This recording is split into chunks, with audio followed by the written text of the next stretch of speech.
Hi friends! నేను మీకిప్పుడు పిల్లలకి snacks పెట్టడానికి యూజ్ అయ్యే కొన్ని థింగ్స్‌నైతే చూపిస్తాను.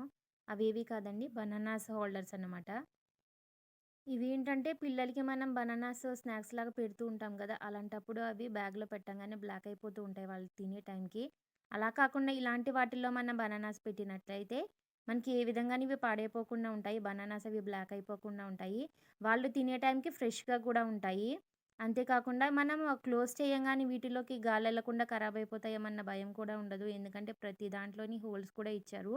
మనం ఇట్లా బాక్స్‌లాగా ఉంటాయి గదా! వాటిని ఓపెన్ చేసుకొని దాని లోపల బనానాస్ పెట్టేసుకోవడమే. మనకవి వేడికి పాడైపోతాయని లేకుండా వాటికి హోల్స్ కూడా ఇచ్చారు. కాబట్టి వాటికి గాలి కూడా తగులుతుంది. ప్లస్ ఫ్రెష్‌గా కూడా ఉంటాయి. బనానాస్‌ని స్నాక్స్‌లాగా పెడితే ఖరాబ్ అయిపోతాయేమో అని చాలామంది వాటిని స్కిప్ చేసేస్తూ ఉంటారు. అలాంటి ప్రాబ్లమ్ లేకుండా ఇలాంటి వాటిని తీసుకున్నట్లే మనం ఈజీగా స్నాక్స్ లాగా అయితే పెట్టేయొచ్చు. ఈ వీడియో మీకు నచ్చినట్లయితే లైక్ చేసి షేర్ చేయండి. వీటికి సంబంధించిన లింక్స్ మీకు కావాలనుకుంటే నాకు లింక్ అని కామెంట్ చేయండి. అండ్ ఈ వీడియో ఎవరికి యూస్‌ఫుల్ అవుతుందనుకుని మీరు అనుకుంటున్నారో వాళ్ళకి ఖచ్చితంగా షేర్ చేసేయండి.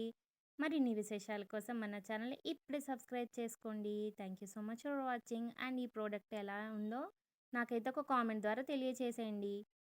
And see you soon one more video. Bye by.